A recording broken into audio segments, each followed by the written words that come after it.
దేవుడు బైబిల్లో రాయించిన కొన్ని సంగతులు ఆలోచిద్దాం. మీరు చదవబడిన కీర్తన భాగం ఏదైతే ఉందో అందులో ఉన్న సందర్భాన్ని ప్రతి బర్త్డే రోజు, అంటే క్రైస్తవులుగా పిలువబడుతున్న వారు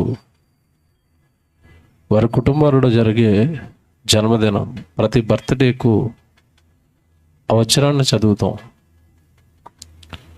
అందుకే ఆ వచనంలో ఉన్న దేవుడు మనకి చెప్పాలనుకుంటున్న సారం, లేదా మనతో దేవుడు మాట్లాడాలనుకుంటున్న మాట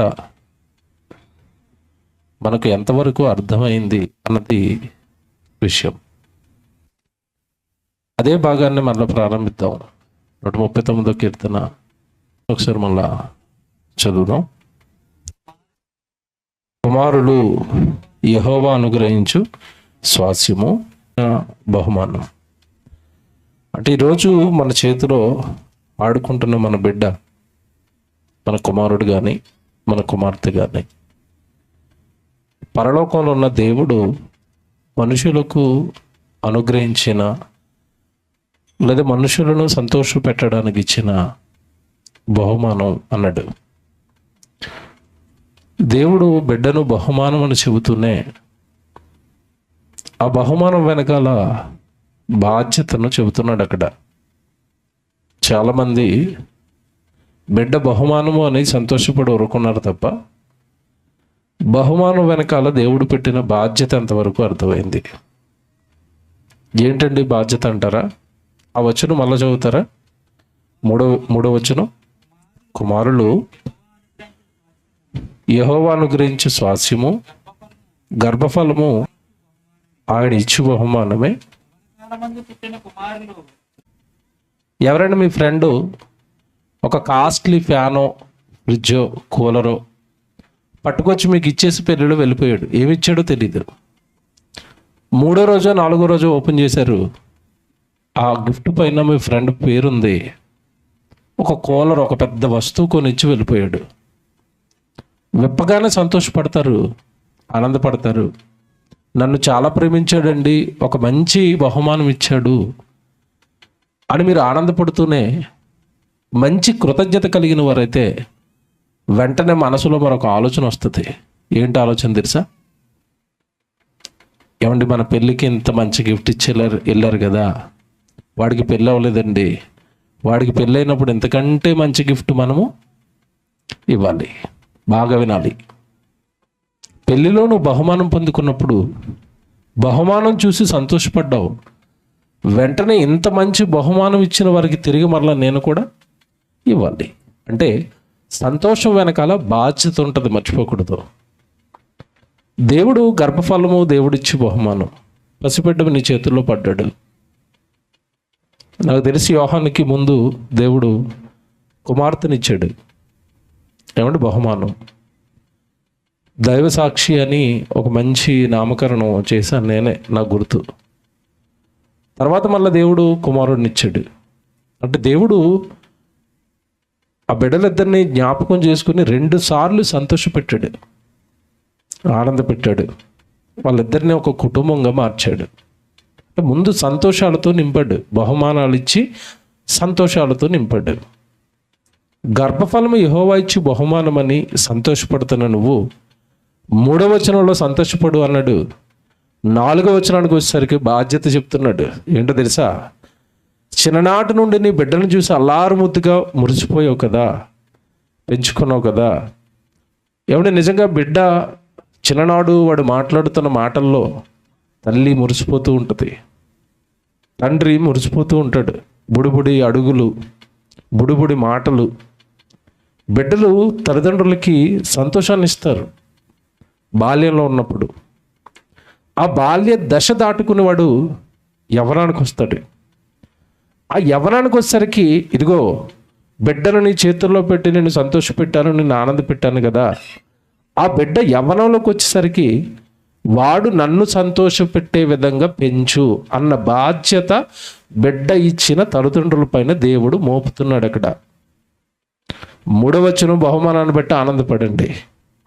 4వ వచనానికి వచ్చేసరికి అంటున్నాడు, యవ్వన కాలమందు పుట్టిన కుమారులు ఇంతకాలం నిన్ను సంతోషపెట్టారు కదా, యవ్వనంలోనికి వచ్చిన తర్వాత వాడు యవ్వనాన్ని ఉపయోగించి నన్ను సంతోష పెట్టాలి.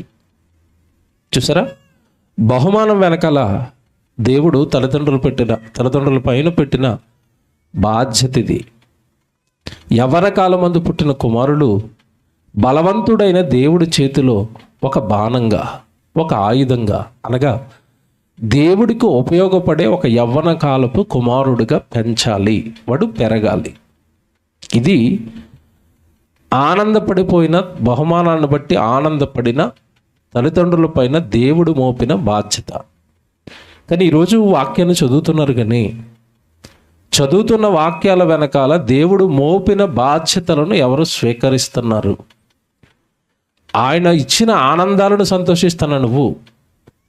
ఆయన ఇచ్చిన ఈ జీవితాన్ని, ఇదిగో ఆయన కష్టపడిగా వస్తున్న రోజులను అనుభవిస్తున్నావు, ఆయన ఇస్తున్న పంటను అనుభవిస్తున్నావు, ఆయన ఇచ్చే గాలిని పీల్చుకుని బ్రతుకుతున్నాం, ఆయన ఇచ్చే నీళ్లను త్రాగి బ్రతుకుతున్నాం.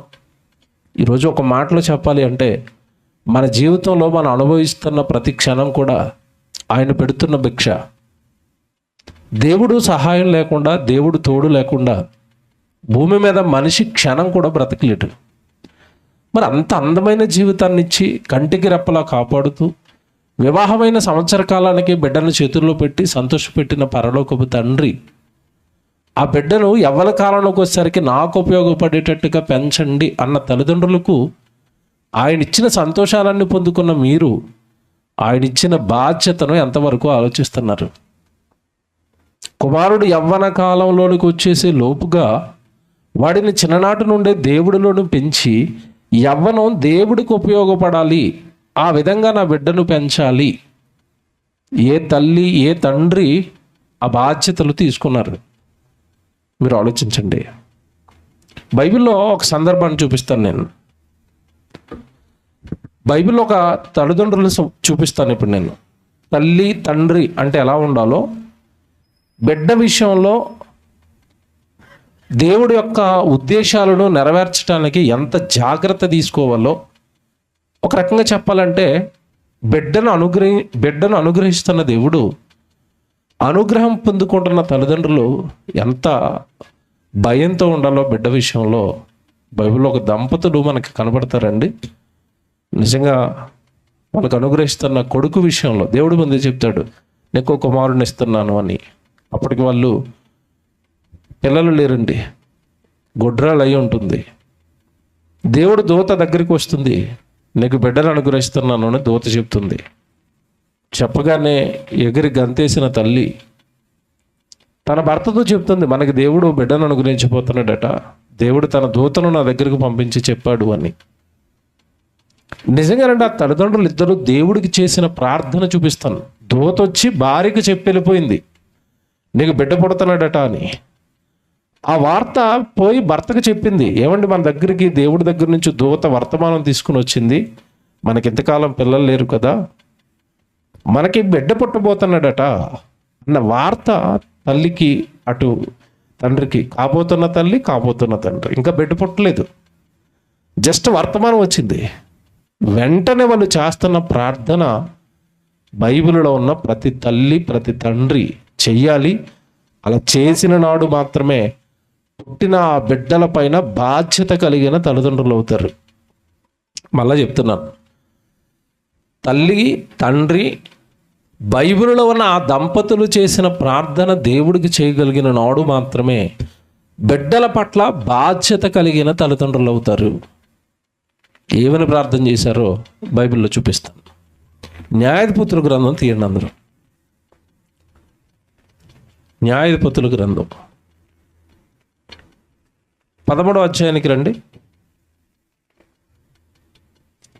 సంసోను గురించి దేవుడు పంపించిన వర్తమానం ఇది. మీరు పైన సందర్భాలు చదువుకోండి, 5వ వచనంలో ఉంటుంది. నీవు గర్భవతి కుమారుని కంటావు అని చెప్తాడు. అతనిని తల మీద మంగళకత్తి వేయకూడదు, ఆ బిడ్డ గర్భమును పుట్టిన మొదలుకొని దేవునికి నాజీరు చేయబడిన వాడు. 13వ అధ్యాయం 5వ వచనం చదువుతున్నానండి. న్యాయాధిపతుల గ్రంథం 13వ అధ్యాయము 5వ వచనం.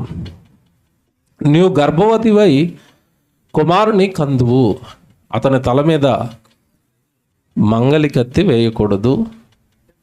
ఆ బిడ్డ గర్భమును పుట్టినది మొదలుకొని దేవునికి నాజీరు చేయబడిన వాడై ఫిలిష్తీయుల చేతుల్లో నుండి ఇశ్రాయేలును రక్షింప మొదలుపెట్టునని ఆమెతో అనగా. ఏమండి, ఈ మాట చెబుతున్న టైంకి బిడ్డ పుట్టాడా పుట్టలేదే?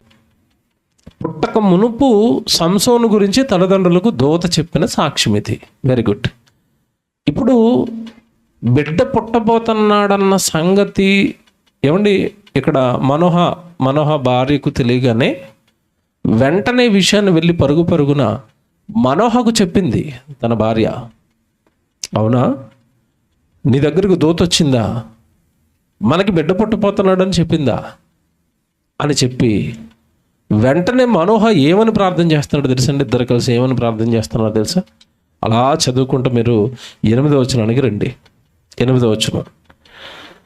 అందుకు మనోహ, నా ప్రభువా, నీవు పంపిన దైవజనుడు మరలా మా యొద్దకు వచ్చి, జాగ్రత్తగా వినండి, ఒకసారి దూత వచ్చింది, నీకు బిడ్డ పుట్టబోతున్నాడని చెప్పింది, భార్యతో చెప్పి వెళ్ళిపోయింది. ఇప్పుడు భర్త దేవుడికి ప్రార్థన చేస్తున్నాడు. ఏమన్నా తెలుసా? ప్రభువా, మాకు బిడ్డను అనుగ్రహిస్తానన్నమాట కదా, నీవు పంపిన దైవజనుడు మరలా మా యొద్దకు వచ్చి అంటే ఆ దూత మరలా మా దగ్గరికి రావాలి.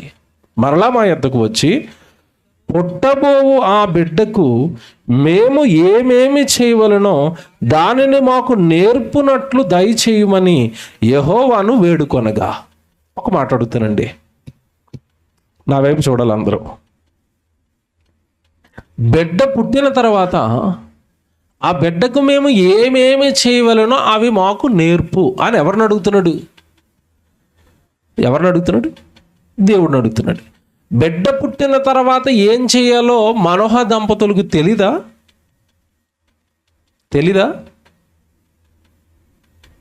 పోనీ బిడ్డ పుట్టిన తర్వాత ఏం చేయాలని ఏ విషయాలు అడుగుతున్నాడు? బిడ్డ పుట్టిన తర్వాత ఏ ఉయ్యాలు కొనాలి తండ్రి, ఇదా అడుగుతుంటా? బిడ్డ పుట్టిన తర్వాత బర్త్డే ఎలా చేయాలి తండ్రి, ఇదా అడుగుతున్నాడు? బిడ్డ పుట్టిన తర్వాత లోక సంబంధంగా మనుషులు జరిగిస్తారే మర్యాదలు, ఉత్సవాలు, పండగలు, వీటి గురించి అడుగుతున్నాడా? పుట్టబోవు బిడ్డకు మేము ఏమేమి చేయవలనో మాకు నేర్పు అంటే ఆ ప్రార్థనలో ఉన్న అర్థం ఏంటి తెలుసండి? తొట్లో ఎన్నో రోజు వేయాలి తండ్రి, 21 నేయమంటారా, 23 నేయమంటారా, ఇదా అడుగుతున్నాడు? అంతే కదండి. ఈ సంగతులు మనం దేవుణ్ణి అడగవలసిన అవసరం లేదు. ఇవన్నీ మీరు ఎవరిని అడుగుతారు చెప్పండి?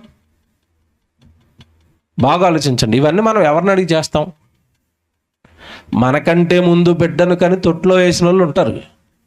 వాళ్ళని అడిగితే చెప్తారు ఇది 21 వేయాలి, 23 వేయాలి, ఆ రోజు గోచి కట్టాలి, పంచి కట్టాలి, ఇవన్నీ అలాగేదని చెప్తారు. అవన్నీ వాళ్ళ దగ్గర నుంచి కదా మనం నేర్చుకుంటాం.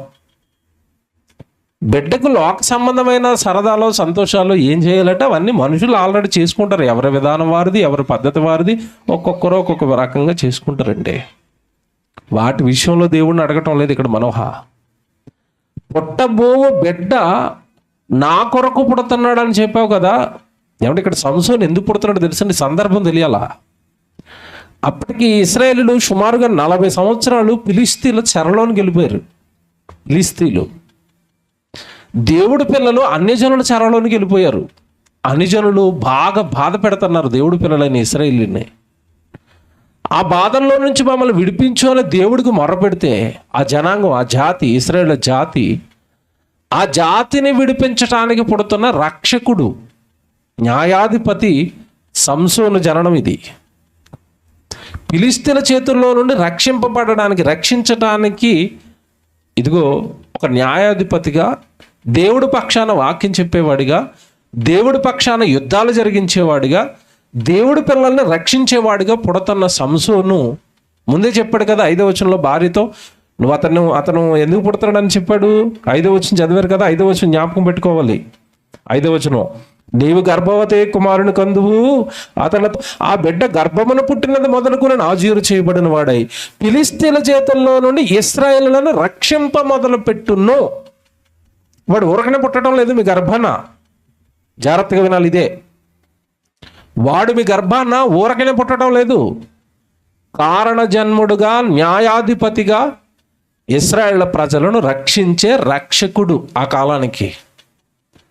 మరి ఇంత పెద్ద బాధ్యతతో నా కొడుకు పుడుతున్నప్పుడు, ఇంత గొప్పవాడుగా నా బిడ్డ పుడుతున్నప్పుడు, వాడు పెరిగి యవ్వనంలోనికి వచ్చిన తర్వాత నీ పని చెయ్యాలి అంటే, నువ్వు కోరుకున్నట్టుగా ఇశ్రాయేలును వాడు రక్షించాలి అంటే, వాడికి మేము ఏమేమి నేర్పాలో మాకు చెప్పండి తండ్రి. అంటే వండర్ఫుల్ పేరెంట్స్ అండి. ఎంత గొప్ప తల్లిదండ్రులు చూసారా. బిడ్డ దేవుడి కొరకు పుడుతున్నాడు కనుక ఆ దేవుడికి ఉపయోగపడే బిడ్డ మేము ఏమి నేర్పాలి వాడికి. ఈరోజు ఏ తల్లి ఏ తండ్రి దేవుడికి ఈ ప్రార్థన చేశారు? గర్భవతి అనగానే 3 నెలలో 2 నెలలోనూ తెలిసింది కదా, హాస్పిటల్కి వెళ్ళగానే బిడ్డ నీకు పుట్టబోతున్నాడు ముందుగా నీకు కూడా తెలిసిపోయింది కదా. ఇంటికి వచ్చిన ఏ తల్లైనా ఏ తండ్రి అయినా, ఇగో నాకు బిడ్డ పుట్టబోతున్నాడట, ఈ బిడ్డను నేను ఎలా పెంచాలి తండ్రి? మోకాళ్ళు వేసి ఏ తల్లి ప్రార్థన చేస్తుంది, ఏ తండ్రి ప్రార్థన చేస్తాడు? అసలు మా బిడ్డను మీరు మాకు ఎందుకు ఇస్తున్నారని ఏ తల్లి అడుగుతుంది, ఏ తండ్రి అడుగుతాడు? నిజంగా ఎలాంటి పేరెంట్స్ చూసారా వీళ్ళు, ఎలాంటి తల్లిదండ్రులు చూసారా? మేము వాడికి నీ కొరకు బ్రతకడానికి ఏమి నేర్పాలి, ఏమి నేర్పించమంటారు వాడికి?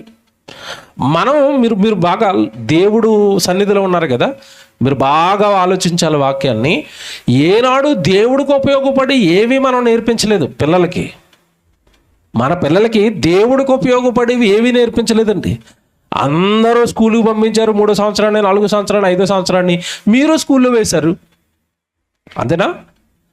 అందరూ లోకంలో బ్రతకడానికి జాగ్రత్తగా వినండి. లోకంలో ఒక బిడ్డ బ్రతకడానికి లోకం ఏవైతే నేర్పిస్తుందో నీ బిడ్డలకి నా బిడ్డలకి అవి నేర్పించాను తప్ప, వీడు పెరిగి పెద్దవాడైన తర్వాత దేవుడికి ఉపయోగపడాలంటే దేవుడికి ఉపయోగపడేది ఏమి నేర్పాలి వీడికి?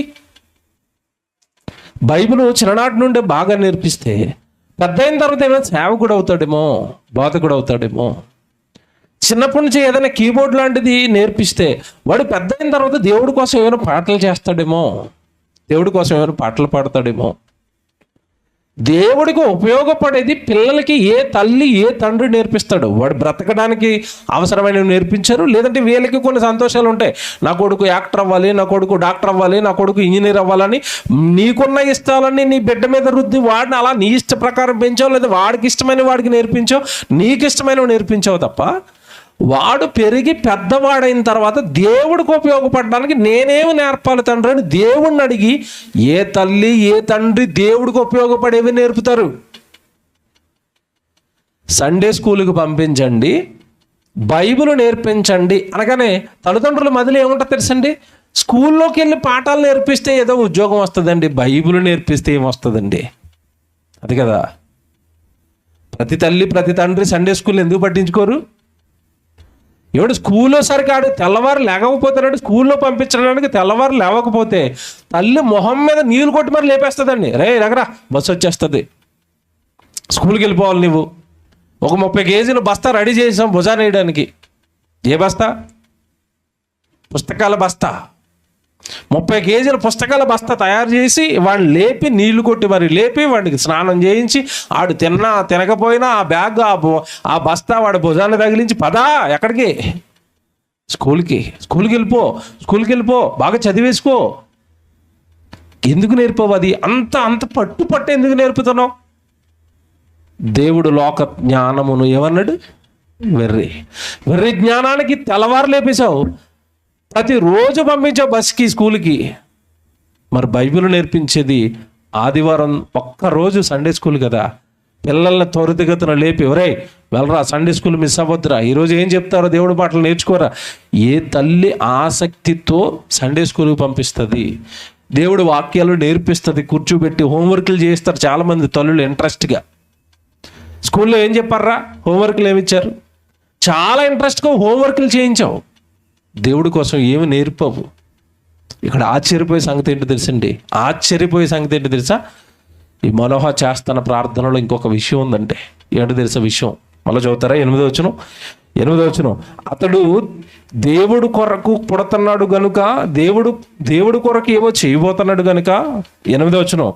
అందుకు మనోహ నా ప్రభువా, నీవు పంపిన దైవజనుడు మరలా మా యొద్దకు వచ్చి పుట్టబోవు బిడ్డకు మేము ఏమేమి చేయవలనో దానిని మాకు నేర్పునట్లు దయచేయమని యెహోవాను వేడుకొనగా.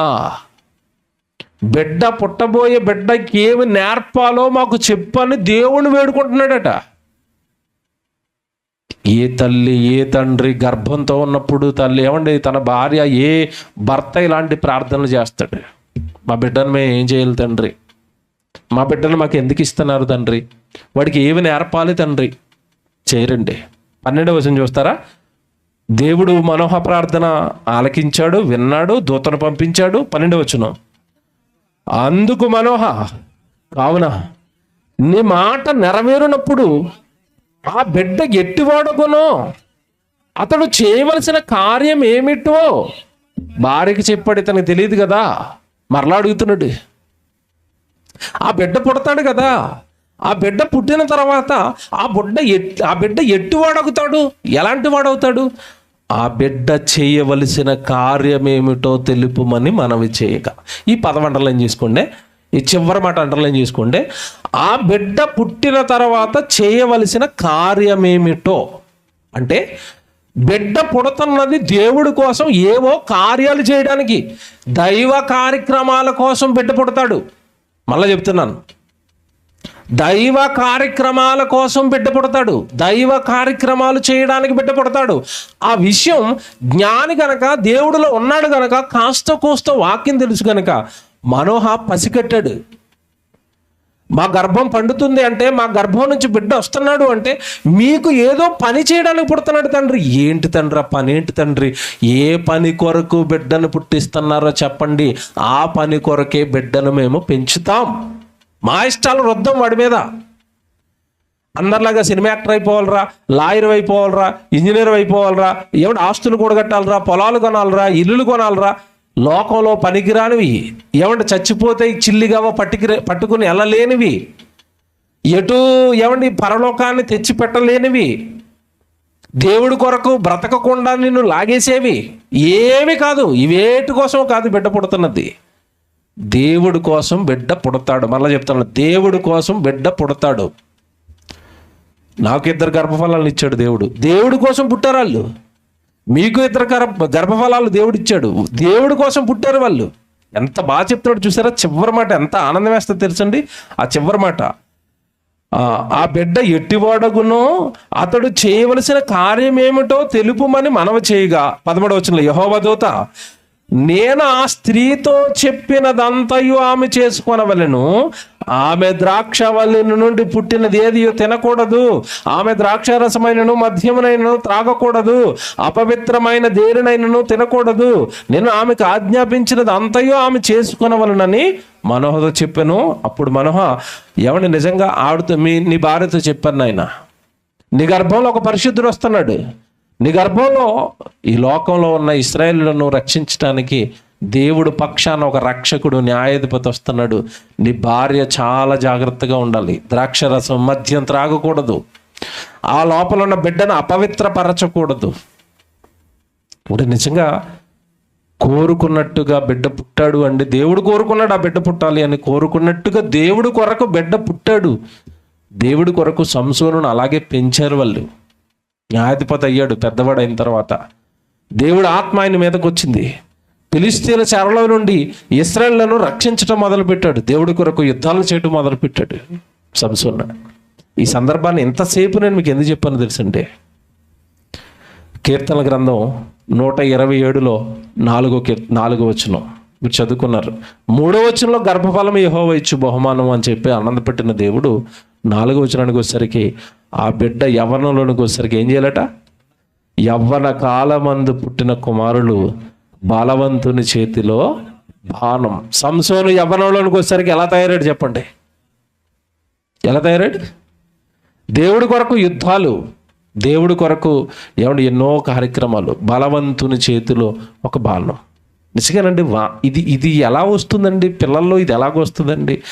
ఎలాగండి ఉపయోగపడతారు పిల్లలు దేవుడికి? ఎలాగండి ఎవరో దేవుళ్ళలోకి వస్తారు అంటే, మీరు చిన్ననాటి నుండే వాడికి వాక్యం అనే పాలను అపేక్షిస్తే, వాక్యం అనే పాలను వాడికి పడితే, త్రాగనిస్తే, నెమ్మదిగా దేవుడు వాడికి అర్థమవుతూ ఉంటే చిన్నప్పటి నుంచే నేను దేవుడి కోసం పుట్టానా, లోకం కోసం పుట్టలేదా, లోకంలో తినడానికో త్రాగడానికో సుఖించడానికో పుట్టినవాడును కాదా, నేను సాక్షాత్తు పరలోకంలోనే దేవుని కుమారుణ్ణా, దేవుడికి కుమార్తెనా, దేవుడు నన్ను ఈ లోకంలో ఏదో పని నిమిత్తమై ఈ లోకానికి పంపించాడా, నేను దేవుడి కోసం బ్రతకాలా. అటు బిడ్డలోనూ ఈ ఆలోచనలు పుడతాయి. నిజంగా సత్యవాక్యంలో ఉంటే, బైబిల్లో ఉన్న వచనాలలో ఉన్న సారాన్ని నీకు అర్థం చేయించగలిగిన బోధను వినగలుగుతూ ఉంటే, దేవుడు తల్లిదండ్రులు కూడా ఈ విషయాన్ని చెప్తాడు. మన బిడ్డలు మన కోసం పెంచుకోకూడదు. ఎవరి కోసం పెంచాలి? దేవుడి కోసం పెంచాలి.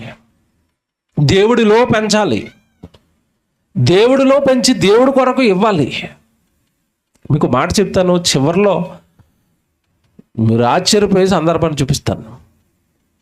ఈరోజు చాలామంది తల్లికి తండ్రికి నుండి బిడ్డలు దేవుడి కోసం పెంచాలి, పెరగాలి అని ఉంది. కానీ వీళ్ళ తల్లిదండ్రుల్లో ఉన్నవి పిల్లల్లోనికి రావటం లేదు. పిల్లలు అలా దేవుడి కొరకు ఉపయోగపడటం లేదు.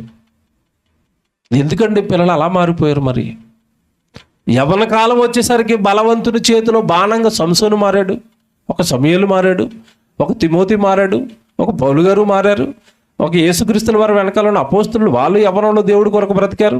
యేసుక్రీస్తుల వారు చూస్తే యవ్వన కాలంలోనే తన పరిచర్యనే ముగించేశాడు 33.5 ఏళ్లకు. మరి వాళ్ళు యవ్వనంలోకి వచ్చేసరికి అంత గొప్పగా దేవుడి కొరకు బ్రతకడానికి కారణాలు ఏంటి? తల్లిదండ్రులు మీ పిల్లల్ని దేవుడి కోసం పెంచండి, వాళ్ళు యవ్వనంలోకి వచ్చేసరికి దేవుడి కొరకు ఉపయోగపడాలన్నప్పుడు దేవుడు చాలా మంచోడండి. ఎంత మంచోడంటే, నిజంగానండి, పిల్లల్ని ఎలా పెంచితే, నువ్వు ఎలాగ వాడిని పెంచితే వాడు పెద్ద అయిన తర్వాత దేవుడి కొరకు ఉపయోగపడతాడో కూడా బైబిల్లో రాశాడు. అంటే పిల్లల పెంపకం కూడా రాశాడు బైబిల్లో. ఎంత మంచి దేవుడు చూడండి. బిడ్డనిచ్చిన తర్వాత ఆ బిడ్డను ఎలా పెంచాలో నీకు తెలియదని బిడ్డనిచ్చిన దేవుడే పెంపకం కూడా రాశాడు బైబిల్లో, ఇలా పెంచాలి పిల్లలని అని. కానీ దేవుడు ఎవరు పట్టించుకుంటారు? దేవుడు మాటను ఎవరు పట్టించుకుంటారు? లోకంలో మనుషులు తమ పిల్లల్ని ఎలా పెంచుతున్నారో చూస్తున్నారు. లోకంలో ఉన్న పిల్లలు ఏమైనా లోకంలో ఏదైనా గొప్పవాడు అయ్యాడు అనుకోండి, మీరు హైదరాబాద్కి దూరంలో ఉంటున్నారు, మీ గ్రామాల్లో ఉంటున్నారు, ఏదైనా కుర్రాడు హైదరాబాద్కి వెళ్ళి ఒక మంచి ఉద్యోగం చేస్తున్నాడు అనుకోండి, ఊరంతా విషయం తెలుస్తుంది. ఏమండి మన ఊరు బిడ్డ హైదరాబాద్కి వెళ్ళి ఒక మంచి ఉద్యోగం చేస్తున్నాడటండి. అప్పుడు ప్రతి తల్లి ప్రతి తండ్రి అంటారు ఇంట్లో, ఒరేయ్ వాడు చూడరా హైదరాబాద్కి వెళ్ళి ఎంత గొప్పవాడు అయ్యాడో, నువ్వు కూడా వెళ్ళాలి హైదరాబాద్కి. వెళ్ళి అతను ఎలాగైతే గొప్ప ఉద్యోగం చేస్తున్నాడో నువ్వు కూడా అదే ఉద్యోగం సంపాదించాలి, నువ్వు కూడా వాళ్ళకి ఊరికి వచ్చేటప్పుడు కారు వేసుకుని ఊరికి రావాలి. ఇదే కదా ప్రతి తండ్రి ప్రతి తల్లి కోరిక బిడ్డల పట్ల. వాడు చూడరా ఒట్టు బ్యాగ్తో అలాగా హైదరాబాద్కి వెళ్ళాడు, మంచి ఉద్యోగం చేస్తున్నాడు, ₹1,000 డబ్బులు సంపాదిస్తున్నాడు, మొన్ననే కొత్త కారు కొన్నాడట, కొత్త కారు వేసుకుని ఊరికి వచ్చాడు రా, ఆ ఊర్లో వాళ్ళ అమ్మనాలను ఎక్కించుకుని హైదరాబాద్కి తీసుకెళ్ళాడు రా. మమ్మల్ని ఇప్పుడు తిప్పుతావురా కారులో, మాకు ఎప్పుడు కొంటావురా కారు, మాకు ఎప్పుడు కొంటావురా ఇల్లు, మాకు ఎప్పుడు కొంటావురా బంగారం. ఇదే కదండి ప్రతి తల్లి ప్రతి తండ్రి బిడ్డల పట్ల కోరుకుంటున్నవి ఇవే కోరుకుంటున్నారు. మరి దేవుడు ఆ బిడ్డను ఎందుకు ఇచ్చాడో, ఎలా పెంచాలో, ఏం చేయాలో, వాడికి ఏమి నేర్పాలో, వాడికి ఎవరి కాలంలోకి వచ్చేసరికి ఆ బిడ్డ దేవుడికి ఉపయోగపడేటట్టుగా నేను ఎలా తీర్చిదిద్దాలి ఎన్ని రాశాడు బైబిల్లో. చెబుతాను, ఈరోజు చూపిస్తాను నేను. దేవుడు యవ్వన కాలం వచ్చేసరికి దేవుడి కొరకు ఉపయోగపడాలి. కానీ ఈరోజు పరిస్థితి చెప్పనండి యవ్వనస్తులది. బాగా ఆలోచించండి. మీ పిల్లలు మీ కుటుంబాల్లో జరుగుతుందో లేదో మీరు ఆలోచించుకోండి. యవ్వనంలోకి వచ్చేసరికి దేవుడి కొరకు ఉపయోగపడాలని బిడ్డ దేవుడు కోరుకుంటే, యవ్వనంలోకి వచ్చేసిన ప్రతి కుమారుడిని ప్రతి కుమార్తెను లోకం మింగేసింది. మీకు తెలియదు కాదు. ఏ యవ్వనస్తుడు చేతికి దొరుకుతున్నాడు చెప్పండి? తల్లిదండ్రుల చేతికి దొరుకుతున్నాడా? తల్లిదండ్రుల మాట వింటాడా? తల్లిదండ్రులకు లోబడతాడా? తల్లిదండ్రులు చెప్పింది చేస్తాడా? యవ్వనంలోకి వచ్చిన తర్వాత చేస్తున్నాడా? మీరు చెప్పండి. కాస్త బాల్యంలో ఉన్నప్పుడు ఏమైనా భయపడి విన్నాడేమో తప్ప, వాడికి రెక్కల్లో బలం వచ్చి, ఏమండి ఇంకా కాళ్ళలో బలం వచ్చి వాడు బండి మీద తిరుగుతున్నాడు అంటే లోకంలో ఇక అమ్మ నాన్నల మాట వినటం మానేశారు. ఎప్పుడో వినరిక.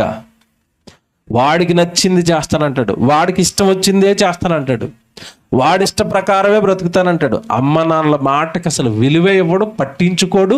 ఎక్కువ మాట్లాడితే అమ్మ నాన్నల మీద అలుగుతాడు, ఇంట్లోంచి వెళ్ళిపోతానంటాడు. ఇంకా కొంతమంది అయితే ఏమండి బ్లాక్మెయిల్ చేస్తున్నారు, మీరు ఎక్కువ మాట్లాడారంటే నేను చచ్చిపోతాను, ఇంట్లోంచి పారిపోతాను. ఇయ్యే కదండి ఈరోజు పేరెంట్స్ దగ్గర యవనస్తులు ఆడుతున్న డ్రామాలు ఇవే కదా. ఇంట్లోంచి వెళ్ళిపోతాను, పారిపోతాను, లేదని చచ్చిపోతాను, నువ్వు చెప్పింది మాత్రం చేయను. ఎందుకు ఇలా తయారయ్యాడు? ఎందుకు ఆ కఠినమైన మనసు వాళ్ళకి వచ్చింది?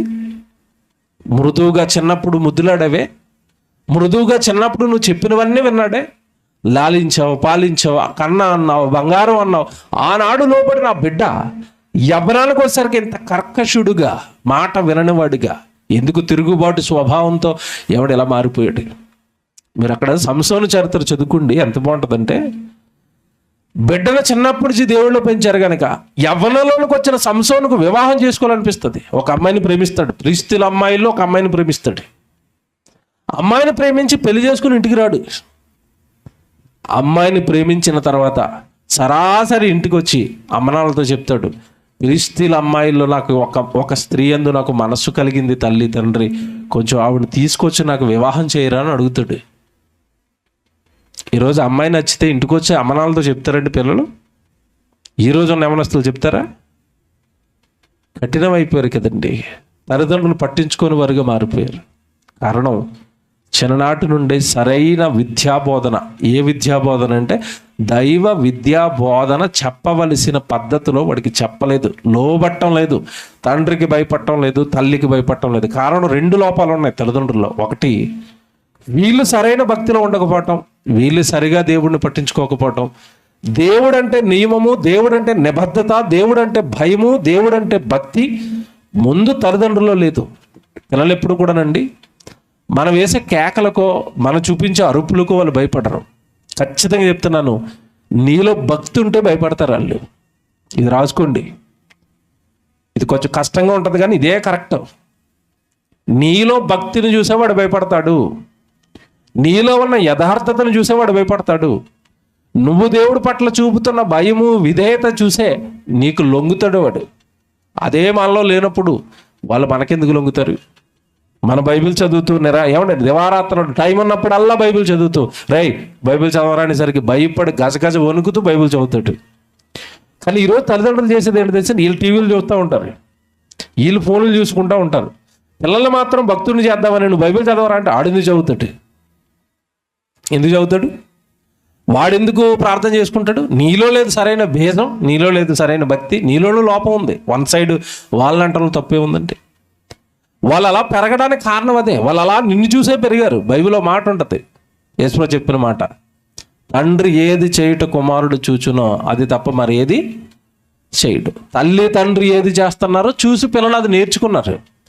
నువ్వు చిన్ననాటి నుండి వాడిని దేవుళ్ళలో పెంచరా, భక్తిలో పెంచరా అంటే నువ్వు ఇంట్లో భక్తి చూపించలేదు, గుళ్ళో చూపించావు తప్ప. గుళ్ళో ప్రార్థన చేస్తావు, గుళ్ళో భక్తి అంటావు, గుళ్ళో తిన్నగా ఉంటావు, ఇంటికి వచ్చిన తర్వాత తిన్నగా ఉండవు. వాడు నువ్వు చేస్తున్న వేషధారణ భక్తి అంతా చూస్తున్నాడు. వీడు గుళ్ళో ఉన్నప్పుడే భక్తిగా ఉంటాడు, ఇంటికి వచ్చిన తర్వాత వీడు పాపాలు చేస్తున్నాడు, వీడు నేరాలు చేస్తున్నాడు, వీడు ఇష్టానుసారం బ్రతుకుతున్నాడు, వీళ్ళు అమ్మనాలను అదే చూస్తున్నాడు, వీడు అదే నేర్చుకున్నాడు. మనకి కాకుండా పోయాడు. మనమే తిరగబడడంలో ప్రధానంగా మనం చేసిన తప్పిది. బైబిల్ చూపిస్తాను ఇవన్నీ. బిడ్డ నా కొరకు పుట్టాడు, నా కొరకు పెంచు అన్నప్పుడు పెంచాలనుకున్న తల్లిదండ్రుల ముందు దేవుడు అంటే భయము భక్తి ఉండాలి. ఏమంటే ఇతను ఏలియా అతను నిజంగా మనోహ కానీ అతని భార్య కానీ బిడ్డ పుడతాడు అనగానే దేవుడికి ప్రార్థన చేయటం ఏంటండి? ఎంత భక్తి అండి, ఎంత భయం అండి దేవుడి మాట అంటే. ఒక దూత వచ్చి చెప్పగానే ఇద్దరు మోకాళ్ళు వేసి దేవుడికి బిడ్డ ఎలా అవుతాడో ఏమవుతాడో చెప్పండి అంటున్నారంటే ఎంత భయము దేవుడు అంటే. ఇస్తున్న బిడ్డ విషయంలో ఎంత బాధ్యత వాళ్ళకి. మనకెక్కడదంత భయం దేవుడి పట్ల, మనకెక్కడదంత బాధ్యత దేవుడి పట్ల. లోకం యవ్వన కాలంలోనికి వచ్చేసి నీ బిడ్డల్ని లోకంలోని ఆశలు లాగేసాయి. కారణం వాడి సరైన వాక్యంలో వేసి, సరైన భక్తిలో వేసి మన బిడ్డల్ని మనం దేవుడిలో బంధించలేకపోయాం. లోకం లాగేయడానికి గల కారణం భక్తిలో బంధించలేదు, దేవుడి వాక్యంలో బంధించలేదు. బైబిల్లోనండి నిజంగా ఎంత మంచి మాటలు ఉంటాయంటే, తల్లికి తండ్రికి ఎన్ని మాటలు చెప్పాడో తెలుసా? సామెతల గ్రంథంలో ఒక మాట అంటాడు, తల్లి బిడ్డకి ఏం చేయాలో తెలుసా? ఉపదేశము చెయ్యాలి, తల్లి ఉపదేశించాలి అన్నాడు. ఒకసారి చూస్తారన్నమాట. ఒకసారి సామెతల గ్రంథం తీయండి, 8వ అధ్యాయం అనుకుంటాను. సామెతల గ్రంథం ప్రారంభంలోనే ఉంటుంది అధ్యాయంలో. ఒక మాట చూడండి.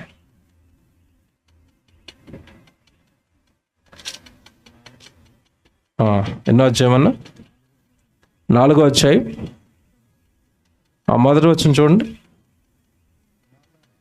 కుమారులారా, తండ్రి ఉపదేశము వినుడి, మీరు వివేకమునందునట్లు ఆలకించుడి అన్నాడు. ఏమండి? తండ్రి వివేకం అట. ఇదే సామెతల గ్రంథంలో తల్లి ఉపదేశం చేస్తుంది అని ఒక మంచి మాట చూపిస్తాను. 15వ అధ్యాయమా ఒకసారి చూడండి.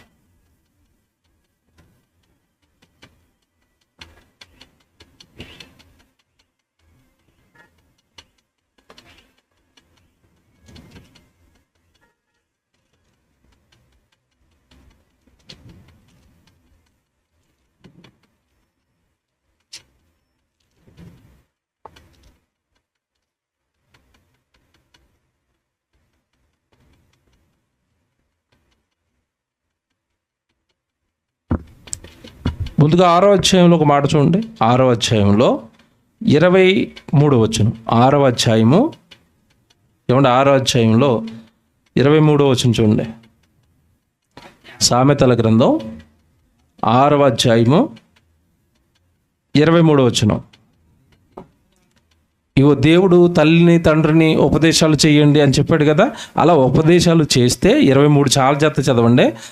ఆజ్ఞ దీపముగాను ఉపదేశము వెలుగుగాను ఉండును. నువ్వు చిన్ననాటి నుండి ఆజ్ఞలు, దేవుడు ఆజ్ఞలు నేర్పిస్తే, వ్యభిచారం చేయకూడదురా, దొంగతనం చేయకూడదురా, అబద్ధాలు ఆడకూడదురా, పొరుగువానిది ఏది ఆశించకూడదురా, ఆజ్ఞలట. దేవుడి ఆజ్ఞలు, దేవుడి కట్టడలు చిన్ననాటి నుండి నేర్పించగలిగితే ఆజ్ఞ దీపముగాను అన్నాడు. చూసారా? ఆజ్ఞ దీపం అంటే నువ్వు దేవుడి ఆజ్ఞలు వాడికి నేర్పించావు కదా, అవే దీపంగా ఉంటాయట. అంటే అవే వాడి జీవితంలో వెలుగునిస్తాయి. వాడి చీకట్లో పాపంలో పడిపోకుండా అవే ఆజ్ఞలు వాడిని కాపాడుతాయి. ఆజ్ఞ దీపముగాను ఉపదేశము వెలుగుగాను ఉండును. ఉపదేశం వెలుగుగా ఉంటుందట. లోకం అనే చీకటిలో పాపంలో పడిపోకుండా నువ్వు తల్లివి తండ్రివి ఇంట్లో వాడిని కూర్చోబెట్టుకుని చెప్పిన మాటలే, వాక్యాలే వాడికి వెలుగుగా ఉంటాయట. తర్వాత మాట చూడండి ఎంత బాగుంటుందో. శిక్షార్థమైన గద్దింపులు జీవ మార్గములు. ఈ మాట చూసారు ఎలా ఉందో.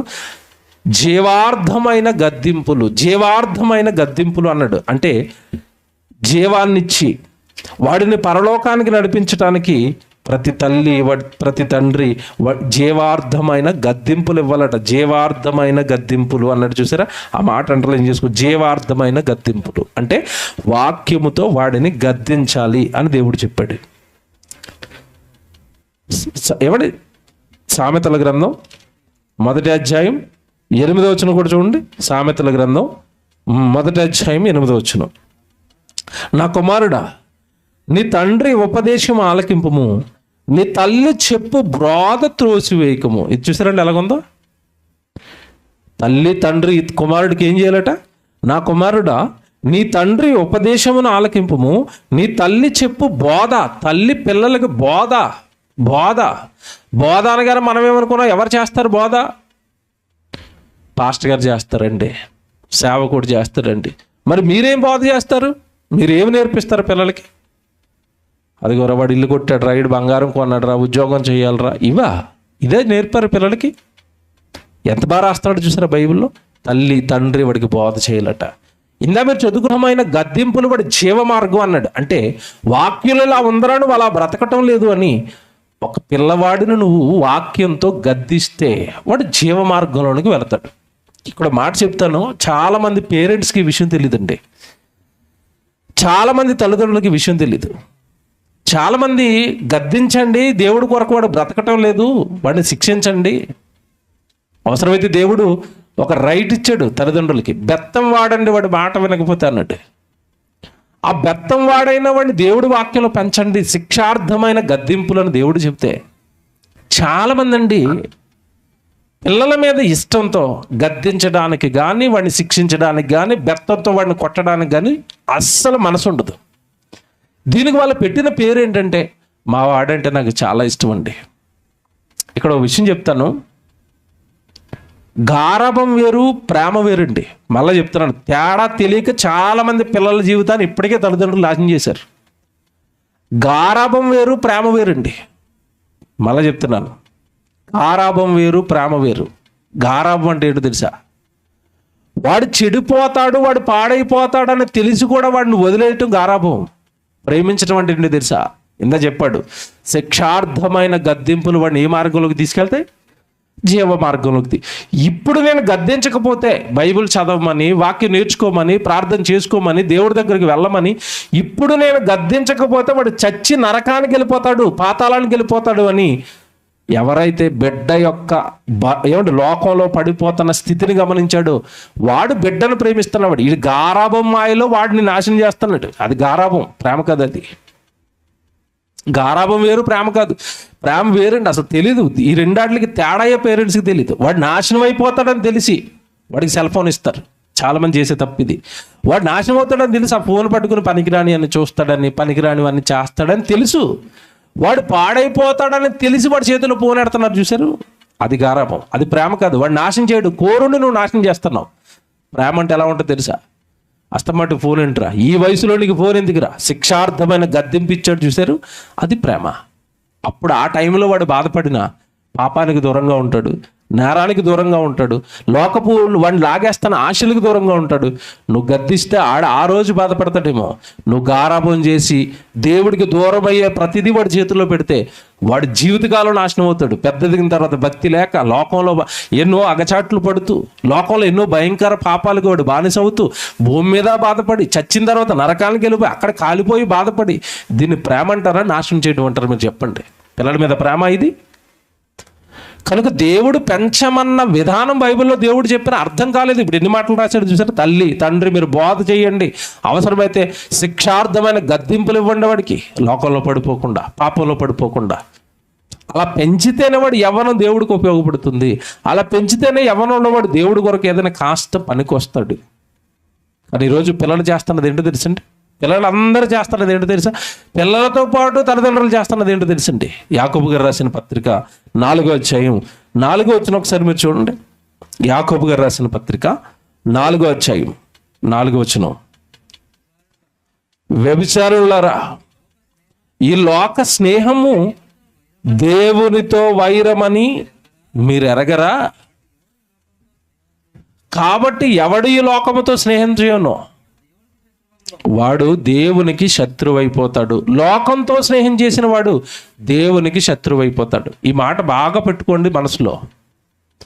లోక స్నేహము దేవునితో వైరం, లోకంతో స్నేహం చేయటం, లోకంలో ఉన్న వాటితో స్నేహం చేయటం దేవుడికి విరుద్ధం, దేవుడితో వైరం అని ప్రజలకి తెలిసిన, మనుషులకు తెలిసిన, ఇటు తల్లిదండ్రులు లోకంతో స్నేహం చేస్తున్నారు, పిల్లల్ని కూడా లోక స్నేహానికి అప్పగించారు.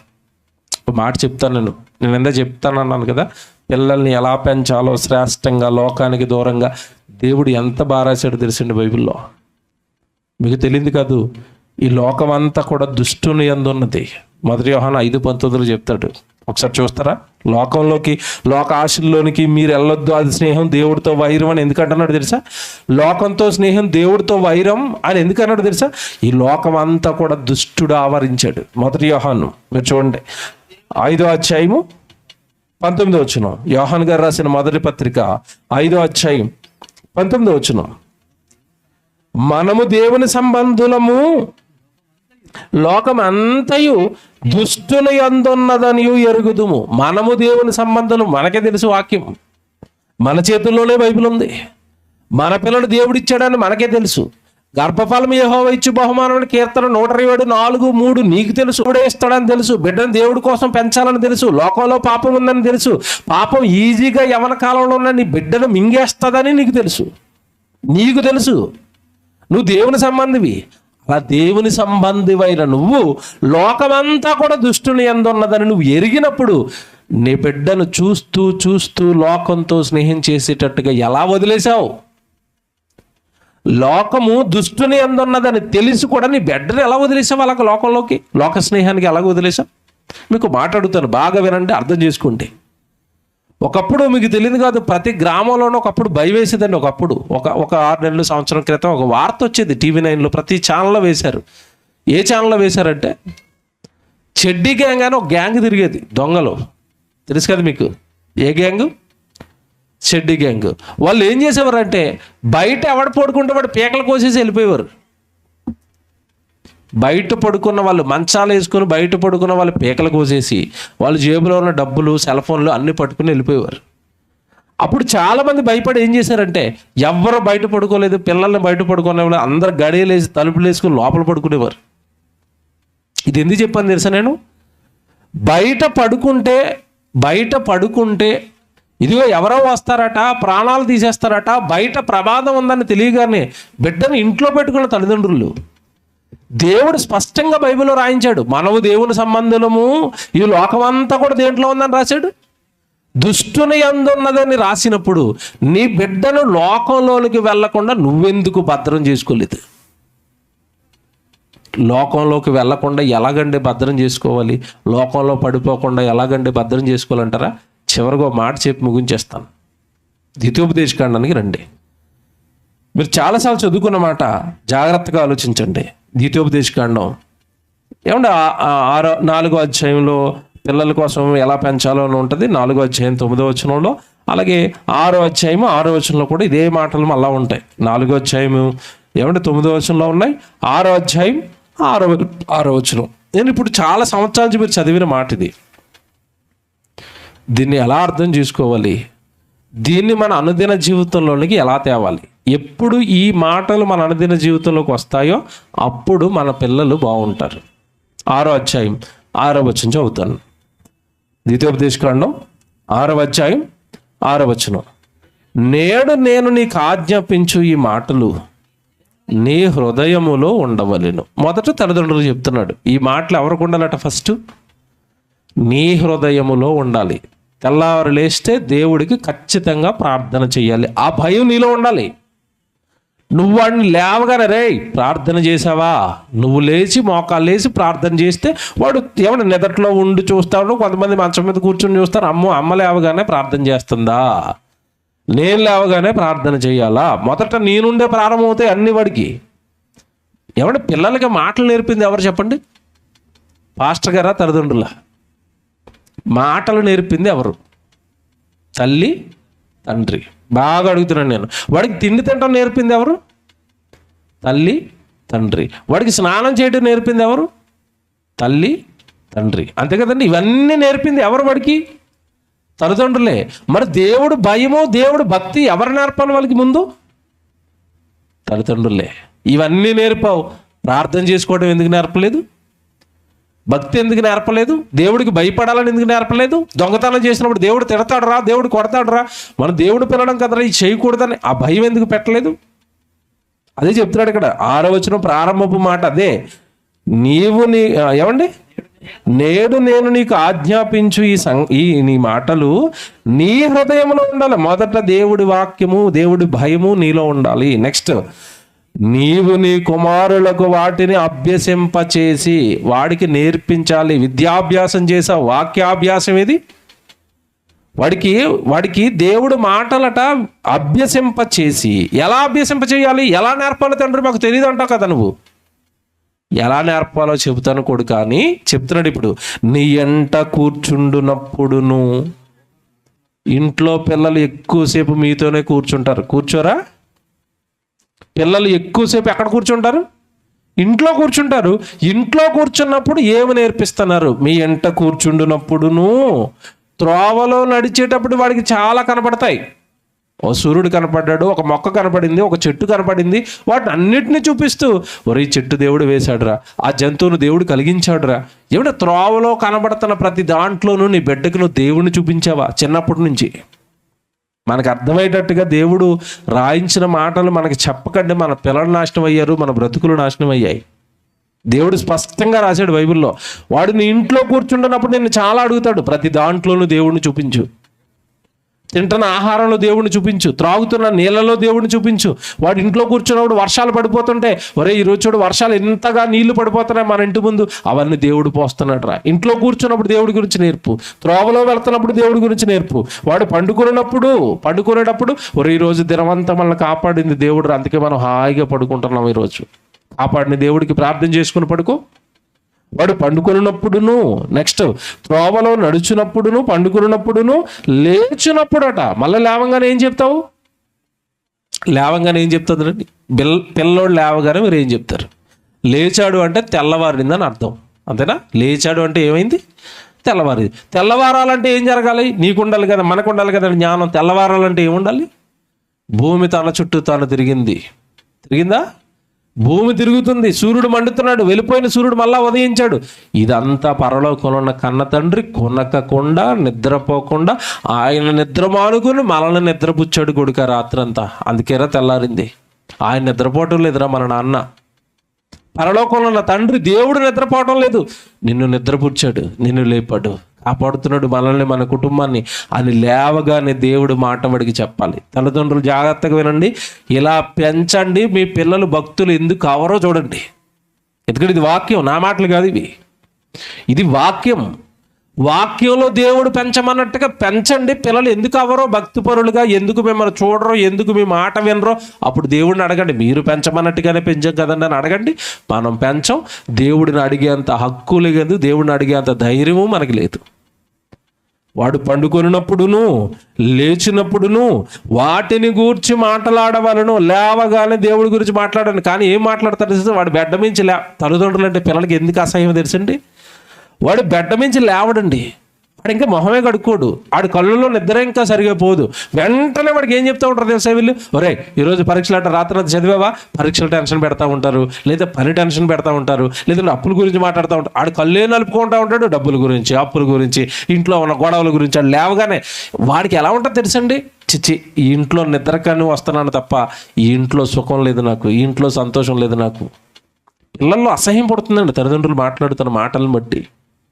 లేవగానే దేవుడు రాను, లేవగానే దేవుడు జ్ఞాపకం చేయి, లేవగానే దేవుడు అని దేవుడు వాక్యాన్ని జ్ఞాపకం చేయి. వాడు కాస్త రిలాక్స్ అవుతాడు. మొదట అమ్మ దేవుడు కదా, దేవుడు ఉన్నాడు కదా, దేవుడు లేపాడు కదా. వాడి గుండెల్లో చదువుకి సంబంధించిన భారమో, వాడి గుండెల్లో వాడి వెళతన ఉద్యోగానికి సంబంధించిన భారమో ఏదో ఉంటుంది కదా గుండెల్లో. నువ్వు దేవుడు అని జ్ఞాపకం చేయగానే వాడు కాస్త రిలాక్స్ అవుతాడు.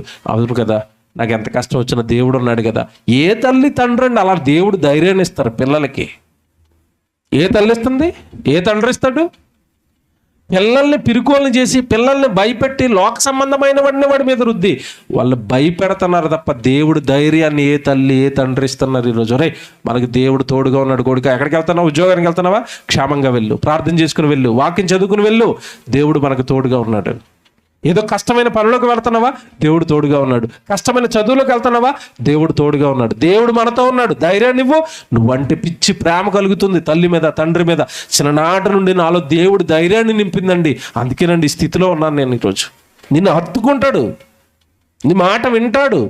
నువ్వు దేవుడి గురించి చెప్పు. జాగ్రత్తగా వినండి లాజిక్. నువ్వు దేవుడి గురించి చెప్పు. దేవుడు వాడికి అమ్మను ప్రేమించరా, నాన్నను ప్రేమించరా అని. ఎందుకంటే వాళ్ళు చచ్చిపోయారంటే అమ్మ నాన్నల ప్రెజరు, మార్కులు ఎందుకు రావు నీకు, ఫీజులు ఎక్కడి నుంచి కట్టాలి మేము, తర్వాత ఏం చేస్తావు పాస్ అవ్వకపోతే. చంపేశారండి పిల్లల్ని. తల్లిదండ్రులే చంపారు. నిజంగా చెప్తున్నాను కదా, తల్లిదండ్రులే చంపారు వాళ్ళని. అంత ప్రెజర్ ఎందుకు పెడుతున్నావు లోకంలో వాటి మీద? దేవుడి మీద ఏమైనా పెట్టవా? దేవుడు ఉన్నాడన్న ధైర్యం నింపవా వాళ్ళకి? దేవుడి కోసం దేవుడి కోసం బ్రతకడానికి పుట్టావరా అని చెప్పవా? లోకంలో ఉన్న పాపాల, లోకంలో ఉన్న ఈ ప్రెజర్స్, ఈ బరువులన్నీ వాడు భుజాలపైన మోపుతారా? చావకపోతే ఏమవుతారు చెప్పండి? పిల్లలు చంపేస్తున్నారు పిల్లల్ని. మళ్ళీ చెప్తున్నాను, దేవుడు అర్థమైన వాడు, పిల్లల్ని దేవుడు కొరకు నిలబెట్టాలనుకున్నవాడు ఈ లోకంలో ఉన్నవేవి వాడు నెత్తి మీద రుద్దడు, వాడు భుజాల మీద భారాలు మోపడు. కరోనా వచ్చింది, స్కూల్స్ మూసేశారు కొంతమంది. ఆ టైంలోనే చాలామంది పిల్లలండి ఈ సెల్ ఫోన్లకు బానిసలైపోయింది. తల్లిదండ్రులు చేసిన ఒక తప్పు, అక్కడ స్కూల్ మూసేయగానే స్కూల్ వాళ్ళు ఫీజులు కట్టించుకోవడానికి వాళ్ళకి చిన్న డ్రామా ప్లే చేశారు వాళ్ళు. ఏంటా డ్రామా? మీ పిల్లలు స్కూల్కి రావటం లేదు కదా, మీ పిల్లల్ని ఇంట్లోనే కూర్చోబెట్టండి, మేము ఆన్లైన్ ద్వారా పాఠాలు చెప్తాము, వాడికి సెల్ ఫోన్ కొనివ్వండి. వీళ్ళేమో ఫీల్ అయిపోయారంటే మా పిల్లోడు స్కూల్కి వెళ్ళకపోతే అమ్మో చదువు మిస్ అయిపోతున్నాడని మంచి మంచి పెద్ద ఫోన్లు, ల్యాప్టాప్లు, తర్వాత ఇంకోటి ఏమో ప్యాడ్లు, ఈ సెల్ ఫోన్లు అన్నీ వాడు కొనిచ్చారు. వీడు 2 నిమిషాలు క్లాస్ వినేవాడు, తర్వాత యూట్యూబ్, ఫేస్బుక్, ఇన్స్టాగ్రాము, చెత్త చెదారం అంతా ఈ బుర్రలో పెట్టుకున్నాడు. తర్వాత అంటున్నారు మా పిల్లలు ఫోన్ వదలటం లేదండి. ఎందుకు వదులుతారు? ఇచ్చింది ఎవరు? వాడి చేతిలో పెట్టింది ఎవరు? పిల్లలు ఏమైపోతారు? చదువులేదు. ఏమైపోతారండి? మా పిల్లలు ఆ కరోనా టైంలో 4 సంవత్సరాలు పుస్తకం లేదు, పెన్ను లేదు, కనికి లేదు, హాయిగా బైబిల్ చదువుకోండి కొడుక, వదిలేసిన వాళ్ళని. కరోనా వచ్చిన 4 సంవత్సరాల తర్వాత మొన్న నుంచి వెళ్తున్నారు స్కూల్కి. వెళ్ళి కరోనా అంతా తగ్గిపోయింది అన్న తర్వాత స్కూల్కి పంపించాను. ఆ పిల్లలు పెద్దోళ్ళు, చదువుకోవడానికి క్లాసులు చాలా చిన్నవి. ఎవరికి కావాలి ఈ చదువు? వాళ్ళకి ఏదో అక్షరాలు వస్తాయి, బైబిల్ చదువుకోవడానికి ఆ జ్ఞానం ఉపయోగపడుతుందని తప్ప లోకంలో ఉన్నవన్నీ వాళ్ళ బుర్రల మీద నింపటం ఎందుకంటే? దేవుడిది నింపకుండా, దేవుడి ధైర్యాన్ని ఇవ్వకుండా, ఎవరు దేవుడి కోసం బైబిల్ నేర్చుకోరా, దేవుడిని పెంచుతాడురా, దేవుడి కోసం సేవ చేయరా, గొప్పగా ఉంటావురా, ఎక్కడ నింపుతారు? ఈ ధైర్యం ఎక్కడ ఇచ్చారు? తల్లిదండ్రులు చంపేస్తున్నారు చదువులు, ఉద్యోగాలు, వ్యాపారాలు. అందుకే వాడు విసుకుపోయి తల్లిదండ్రుల మీద తిరగబడతాడు ఆ ప్రెజర్ తట్టుకోలేక. దేవుడు కొరకు దేవుడు పెంచమన్నట్టుగా పెంచండి. దేవుడు మాటలు చెప్పండి, వాడికి ధైర్యం వస్తాయి. ఆజ్ఞ వాడికి దీపంగా ఉంటుంది.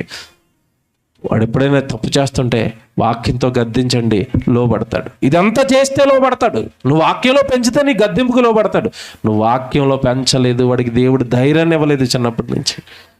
మా పిల్లలకి ఏ ప్రెజర్ లేదు, చదువుకుంటారు. ఏనాడు వాళ్ళకి పరీక్షలు వచ్చినా మాతో పాటు బైబిల్ క్లాసులకి, మీటింగ్లకి తిరుగుతాడు. డాడీ ఇప్పుడు పరీక్ష రాస్తాడు, తిరిగి తెల్లవారు వచ్చి డాడీ రాసేసాను డాడీ, పాస్ అయిపోయినాడు. రాసుకోరా, రాస్తే రాయి, లేదా వదిలే.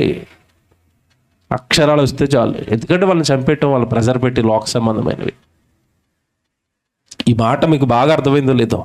తర్వాత ఒక మాట, వాడు లేచిన పండుకున్న దేవుడు మాటలే చెప్పాలి అన్నాడా? ఆ తర్వాత మాట చూడండి. ఆ తర్వాత మాట, వాటిని గూర్చి మీరు మాట్లాడవలను. తర్వాత సూచనగా వాటిని నీ చేతికి కట్టుకొనవలను. వాక్యముని చేతికి ఉండాలంటే అర్థం ఏంటంటే, వాక్యాలు చేతికి కట్టుకోమంటే ఎప్పుడు కూడా నీ కళ్ళ ముందు ఉండాలి. వాటికి సూచనగా నీ చేతికి కట్టుకొనుము. అవి నీ కన్నుల నడుమ బాసికము వలె ఉండవలను.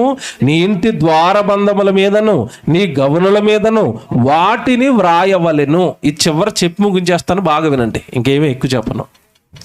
దేవుడు నిజంగానంటే పిల్లలు భక్తిపరులుగా పెరగాలి అంటే వాక్యము వాడికి చెప్పు, వాక్యము వాడికి చెప్పు, వాక్యము వాడికి చెప్పు అని చెబుతూనే ఎక్స్ట్రాగా నువ్వు చేయవలసింది ఏంటంటే, నీ చేతి మీదట నీ కనుల నడుమ బాసికంగా ఉండాలట, ఇంటి ద్వారబంధాల మీద ఉండాలట, నీ గోడ గమనుల మీద ఉండాలట. ఏముండాలట? అన్ని చోట్ల ఏముండాలట?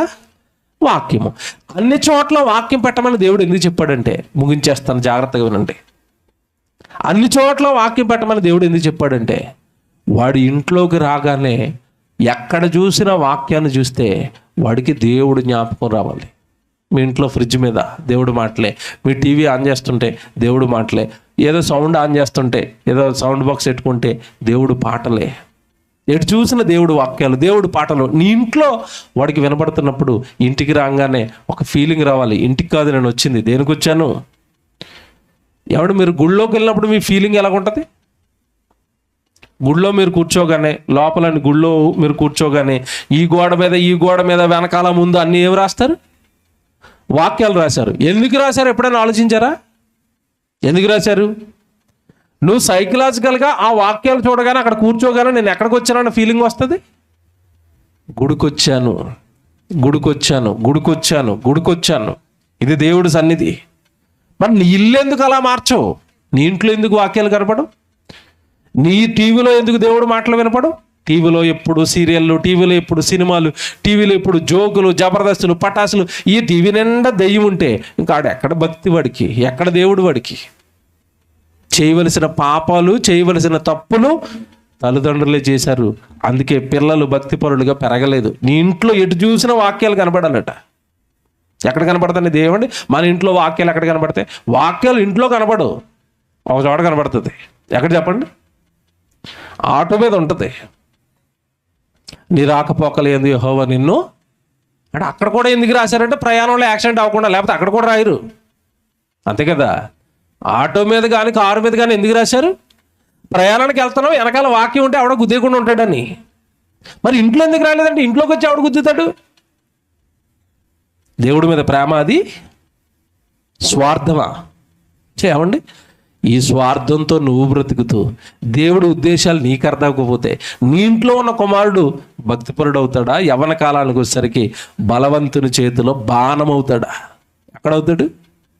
అబ్బే, చేయవలసిన తప్పులన్నీ పిల్లల విషయంలో తల్లిదండ్రులే చేశారు. యేసుప్రభువు చెప్పాడండి, కొత్త నిబంధనలోకి వచ్చేసరికి యేసుప్రభు కూడా చెప్తాడు ఎఫెసీ పత్రికలో, మీ పిల్లలకు కోపము రేపక ప్రభు యొక్క శిక్షలోను బోధలోను వారిని పెంచండి. పిల్లలకి ఏమి రేపొద్దు అన్నాడు? కోపము రేపక. అందరి బైబిల్లో మాట ఉంది కదా. అసలు ఆ మాట ఎవరికి అర్థమైందండి? పిల్లలకి కోపము రేపక, పిల్లలకు కోపము రేపక ప్రభు యొక్క శిక్షలోను బోధలోను వాళ్ళు పెంచండి అంటే, పిల్లలకి కోపం రేపుతున్నది ఎవరు చెప్పండి? ఎవరు? తల్లిదండ్రులే. మీరు అనుకుంటారు మేము ఎప్పుడండి కోపం రేపామో, మేము అసలు మా ఓడిని ఏమనమండి. కోపం రేపటం అంటే అర్థం ఏంటి తెలుసా? వాడు కోపపడే సందర్భాలు లేదంటే వాడు కోపపడే లక్షణాలు వాడిలో పుట్టడానికి అవసరమైన వసతులన్నీ నువ్వే కల్పించావు. పిల్లోడు కోపపడాలన్న సంగతి వాడికి ఎలా తెలిసింది? బాగా ఆలోచించండి. తల్లిదండ్రులను ఎదిరించాలన్న సంగతి వాడికి ఎలా తెలిసింది? ఎక్కడో టీవీలో చూశాడు, ఎక్కడో సినిమాలో చూశాడు. అది నువ్వు ఇచ్చే అవకాశం, చూశాడు, నేర్చుకున్నాడు, నేమే తిరగబడ్డాడు. పిల్లలకి కోపం రేపింది నువ్వు కాదు. ఈరోజు పిల్లలు ఆడుతున్న గేమ్స్ ఆడతారండి వాళ్ళు. ఏ గేమ్ ఆడినవ్వండి. ఆ మధ్యకాలంలో ఒక గేమ్ వచ్చింది, పబ్జీ గేమ్ అని. పబ్జీ గేమ్ అంటే అర్థం ఏంటంటే ఆ గేమ్ నిండా పిల్లలు నరకటం, చంపటం. అంటే ఒక రకంగా వీడు క్రూయల్గా తయారవుతున్నాడు. వాడి మెంటాలిటీ అంతా ఎలా తయారైపోతుందంటే చంపాలి, నరకాలి, కొట్టాలి, తిట్టాలి, అవతల నరికేయాలి. ఎవరు రేపారు ఇదంతా? వాళ్ళు ఎవరు పెట్టారు ఇదంతా? సాతాను పెడితే ఆ సాతాను నీ సెల్ ఫోన్లో పెడితే నీ సెల్ ఫోన్ అట్టుకెళ్ళి నీ కొడుక్కిచ్చావు. అందుకే వాడి మీద తిరగబడుతున్నాడు. రేపో కోపాన్ని నువ్వే. సినిమాల రూపంలో, సీరియళ్ళ రూపంలో, ఆటల రూపంలో వాళ్ళు కోపాన్ని రేపింది నువ్వే.